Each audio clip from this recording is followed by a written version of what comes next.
why do we think we should intuitively know how to run a martial arts school? Interesting. Just because we know martial arts, and it's just baffling.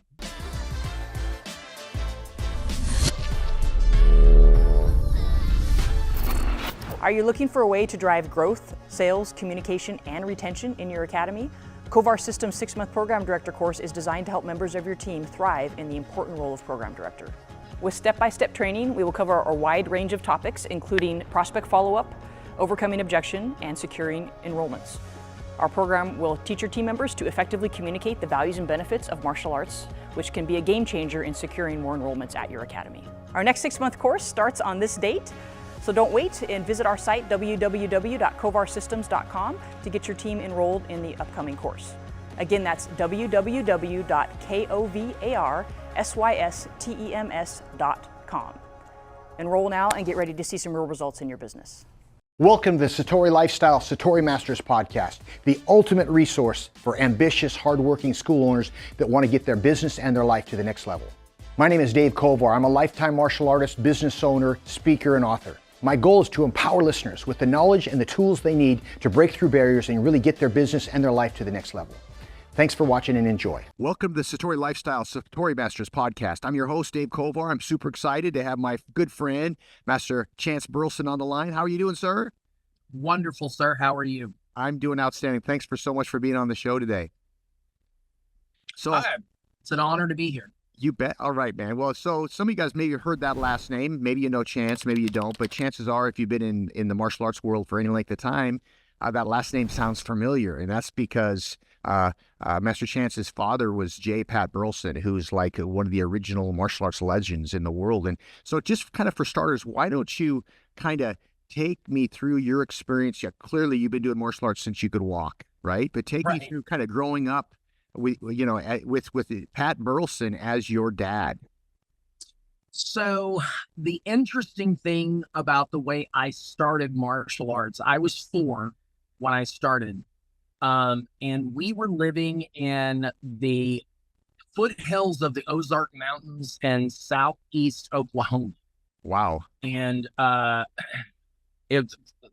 funny thing about that story is that we were actually hidden in a cabin, me and my sister and my mother, during the Cullen Davis trials of the late 70s, early 80s.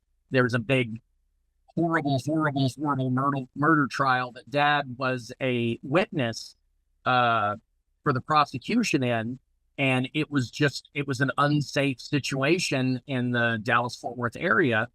Now, I was 4, so I had no idea what was going on. Right. I just knew that we up and left Fort Worth, and we were living in the mountain cabins, getting our water from a well and growing our food in the garden. And there was an abandoned lodge, with a concrete floor, and that's where my first martial arts lesson started. And cool. I didn't know I didn't know anything about it. I just knew that he would yell when he punched. And my sister and I thought it was the funniest thing we had ever heard in our entire lives. That was my first memory of martial arts, is he yelled a lot, and the key eye, and my sister and I would just crack up uncontrollably. And that's where it started.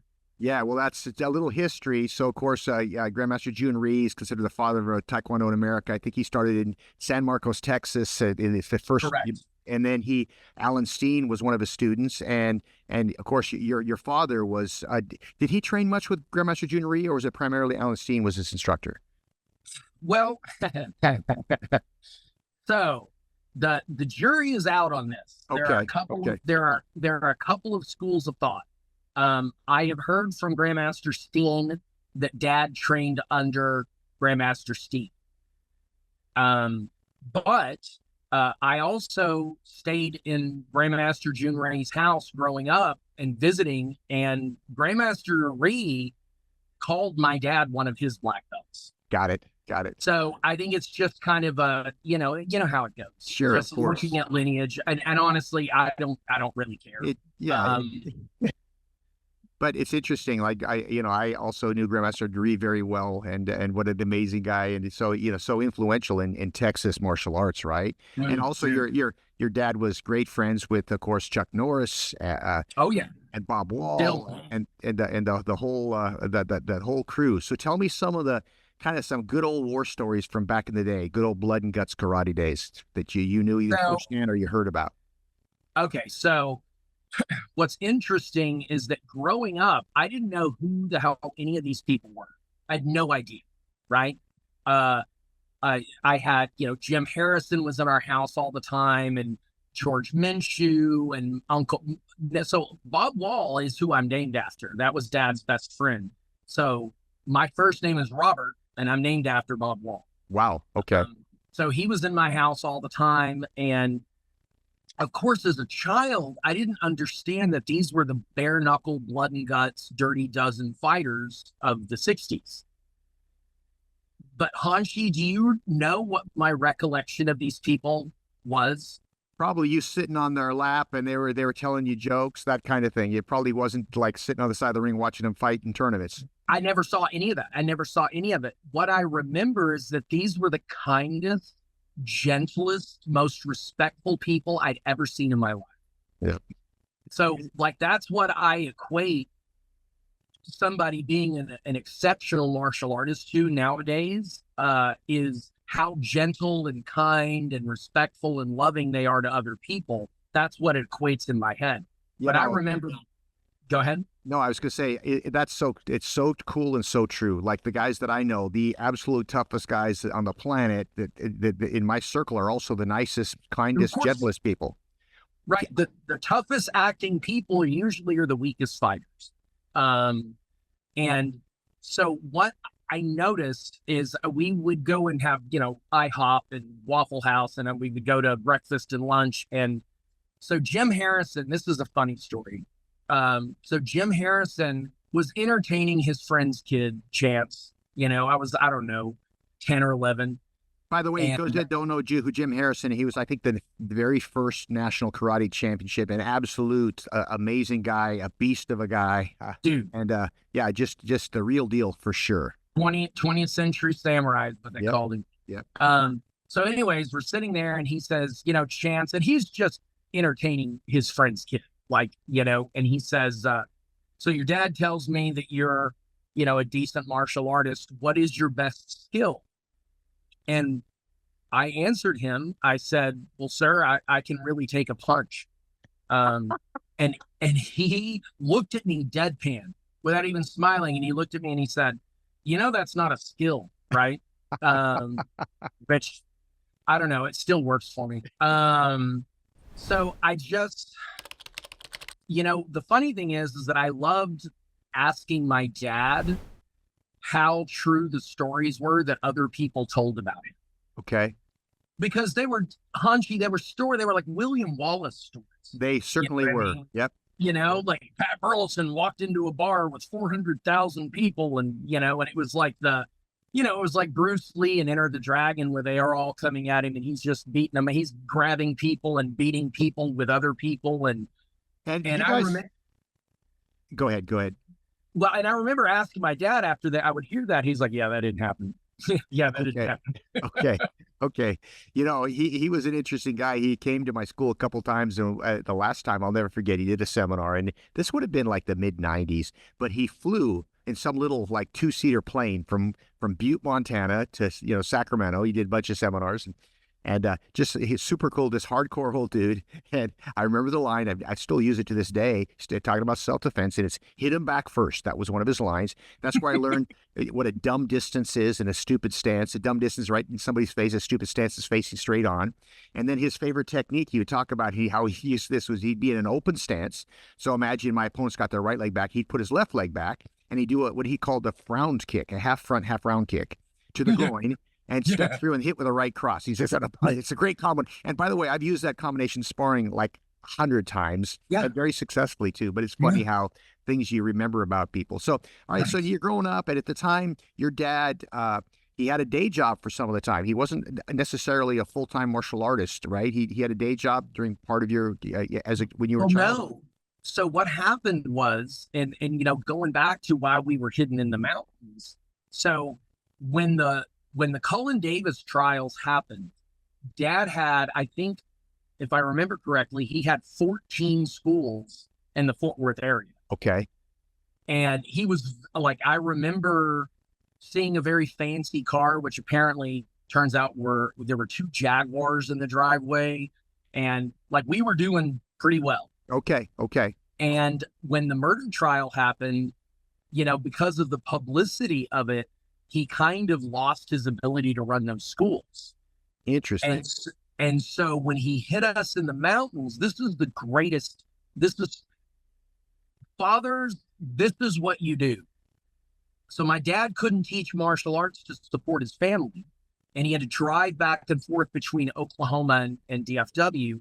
So he became a bricklayer, a stonemason. Mm-hmm. And he built houses for years to support us. And we were dead poor, dirt poor, and to support us. And so my first memory of Dad was not a karate guy. He was a construction worker.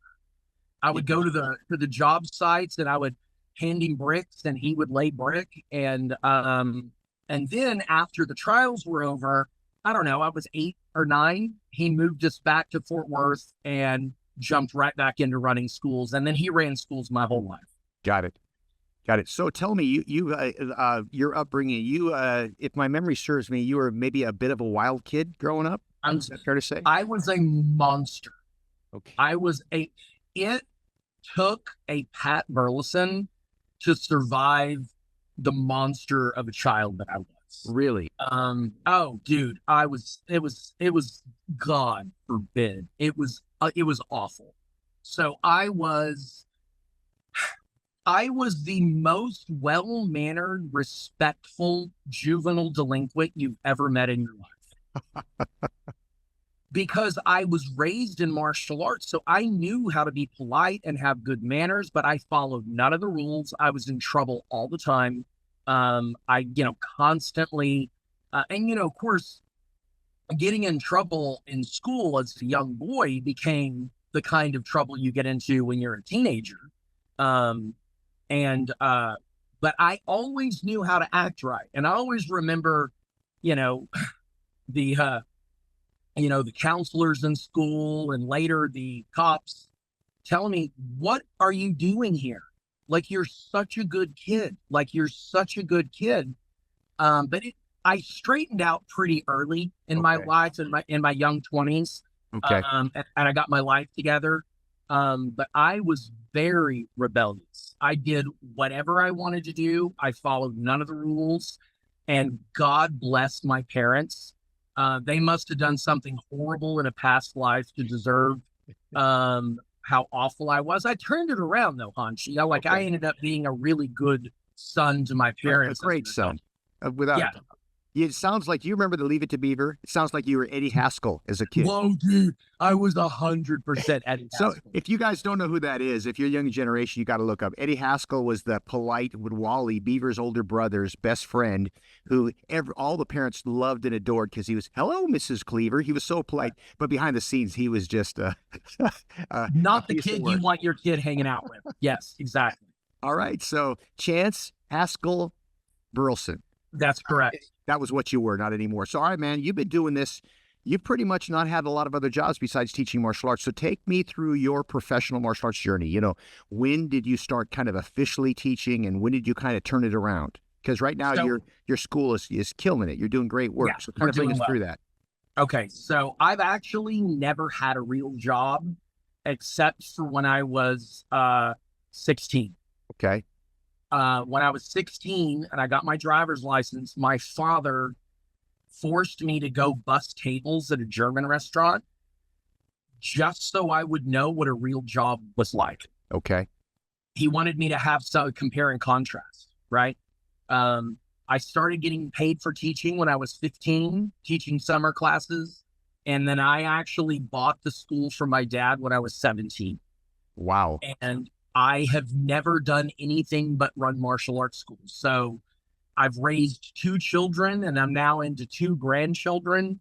And I've been a full-time martial arts. I think we should probably go easy on professional, but I've been a full-time martial arts teacher for, 35 years. It's amazing. And I've been to your place a bunch of times, and I want to kind of we've both learned a lot of how to do things wrong through the years. But in the process, by process of elimination, you eventually learn how to do things right. And one of the things that you go to your school, the vibe is just so good. Everybody's so helpful and friendly, and you've got such a family culture. And of course, that starts with you. But it's also not just because you're that way. You're intentional about that. So tell us, what are some of the things that you do to create this great culture that you have in your school?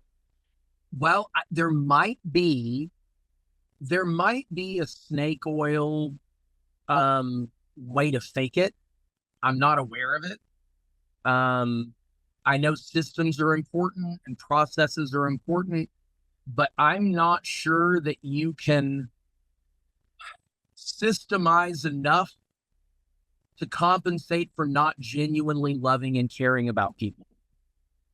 And I think it has to start with that. Like, I have to genuinely want to help and serve the people that come into my school. So this is such an important point. I'm so glad you brought it up, because you can't give this lip service. It's kind of like having some motto on the wall, like your mission statement, but nobody even knows what it is. It's it's just up there, right? It's like at the core of it, if you don't like people, even if you love martial arts, what the heck are you doing? You got to like people, and if you don't, get another job. Don't do this. The industry doesn't need any more like that. So the other thing, okay, so you sincerely, but what do you do consciously? Okay, we get that. You like people, you like to be around that, and that's probably 80% of it.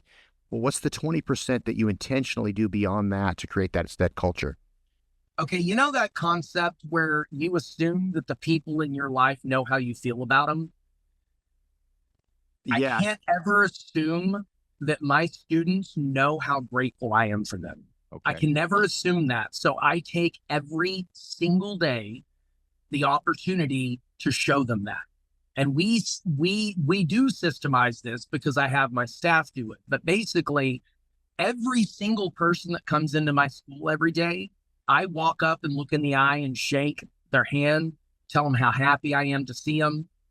What I think of in my mind is I think of like an old Italian restaurant in New York City, where the cook comes out with food all over his apron, and he walks around to all the tables and he talks to everybody and asks them how the daughter that's off at college is doing. Mm-hmm. That is the intentional thing that I do. In other words, that 80% of how I feel about them and how honored and grateful I am to be able to serve them, I don't want them to miss a day without me showing them that, or somebody in my school showing them that. Very cool. So what are you doing? So now you've just watching the last few years, we've known each other, pretty well. I mean, for longer than that, but we've gotten to know each other pretty well over the last 6-8 years, something like that, right? Yes, Maybe sir. a little longer. But it's been really interesting to see how you've evolved to where you're really good at training your people. When, how did that happen? It used to be maybe the Chance Burleson show for a long time. So what did you do to make this, to get your team to where they can basically, you could not have to teach every class? So that was you. Okay. That was my involvement in Kovar Systems. And I should be very clear of how I got involved in your organization. And I want everybody that is connected to my father to know how I got involved in your organization. We were at a super show, and he told me to go get in your instructor college. And as far as I knew, you had the toolbox and you had the enrollment accelerator, but I didn't know about anything else you did. And I went to the instructor college and I saw those teaching tools, and that immediately changed everything in my school. And then I became a client, and then you would come and visit my school. And of course, because I'm Chance Burleson, like, I had to get out and I would just teach my butt off in front of you, just to impress you, clearly. And when you pulled me aside that day on the bench, and I'm sure you don't remember this, but I remember it. You pulled me aside on the bench and he said, "Can I give you some feedback?" And I said, of course, obviously, I'm paying you, please. You said, you need to back off a little bit. You have a rock star team of instructors that aren't able to grow because you're not letting them. And that began the evolution of my staff training. And I mean, I don't think I'd even gotten Satori certified, right?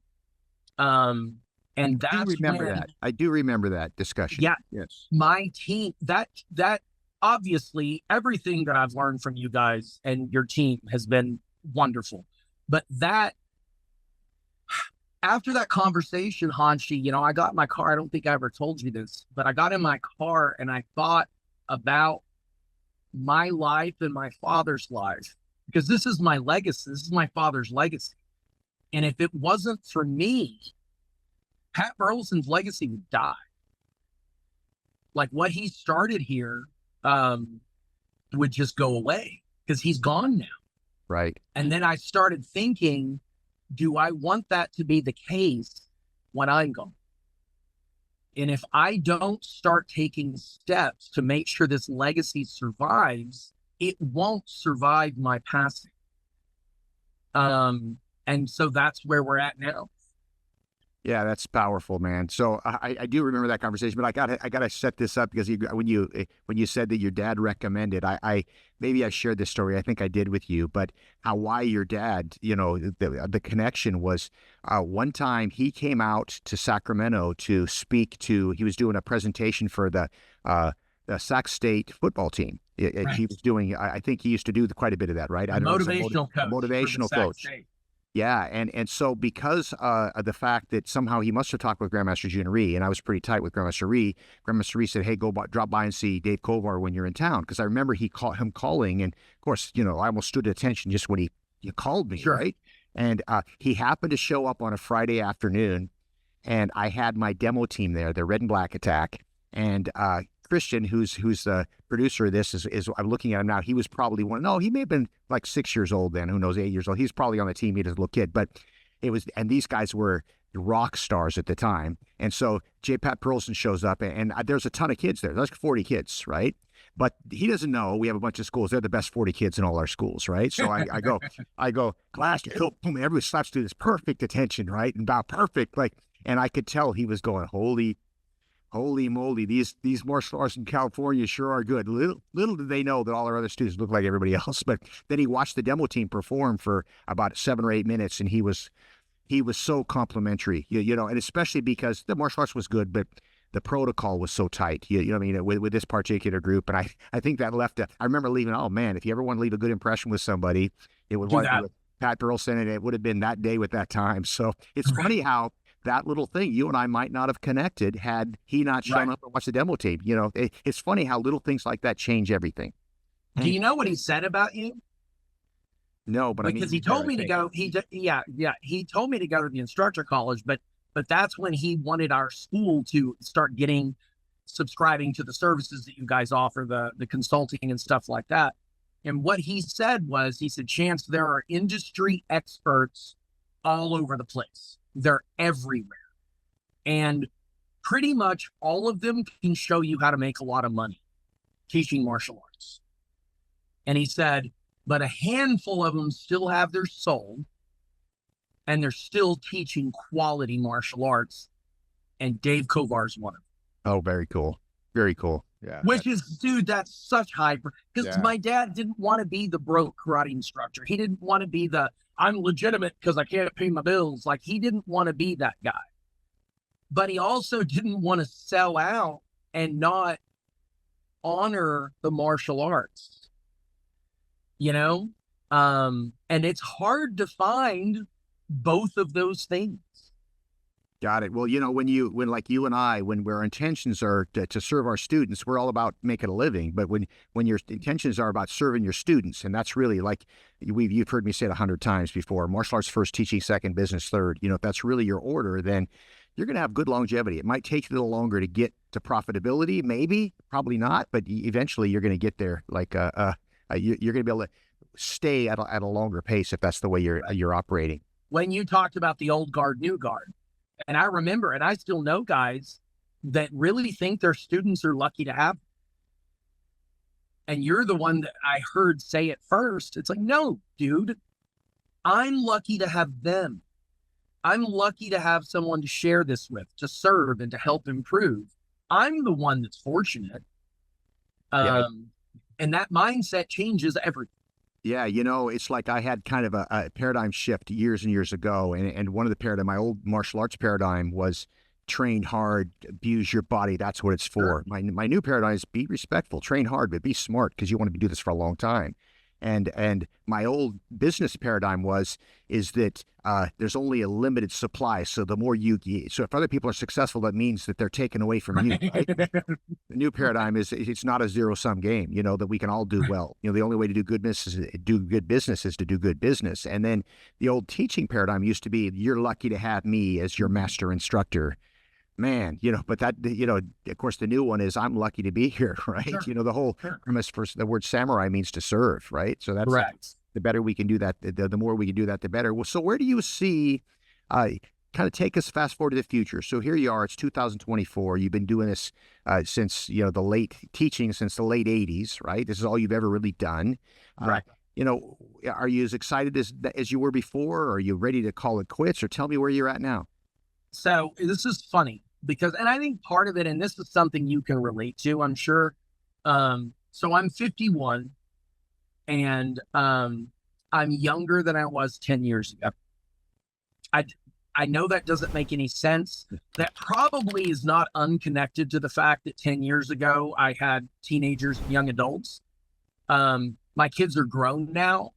But I am more excited to be a martial arts instructor. I am more motivated. I'm more excited to be at work. Like I remember 10, 15 years ago, lots of nights like, oh, hi kids. You know what I mean? Right. Totally. I almost never feel that way. I am super pumped to be in my school, to be around people. And no, I'm not teaching most of the classes. I teach very few. But I love being a martial arts instructor. As far as the future, we're about to open our second Legends location. And I'm excited about that, but I'm excited the way you're excited when you're going on vacation to somewhere you've never been. I have no idea how to do this. I've always been a single school operator. And so I'm in y'all's back pocket, so I'll be getting a lot of feedback from y'all. And my idea is, this is something you're going to know about, so I'm going to be very circumspect, okay, Hanshi? Okay. You and I have both been in the room with people over the years that needed to have the mic taken away from them. Okay? My plan is to do this until someone has to take the mic away from me. And I know it's going to happen. Somebody's going to be like, all right, Grandpa, let's get you to bed. But I want to do this until I can't do it anymore. Love it, man. Yeah.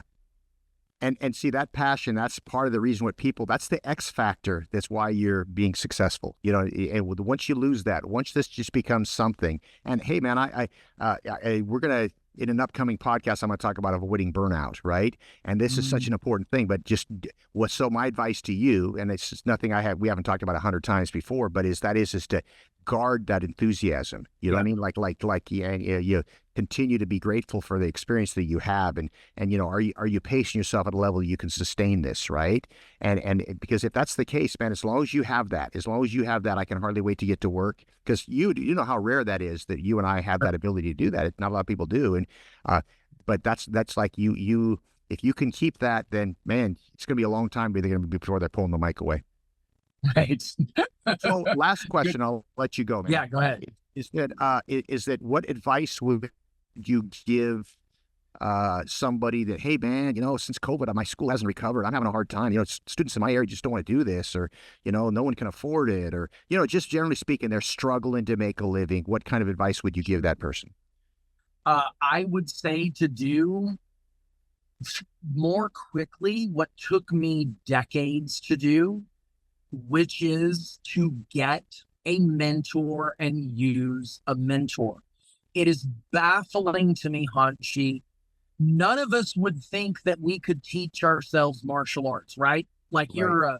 you're a blade master, you're a dosi pares, you're a kobudo black belt, and you didn't teach yourself any of those things. Am I correct? Correct. Absolutely. Why do we think we should intuitively know how to run a martial arts school?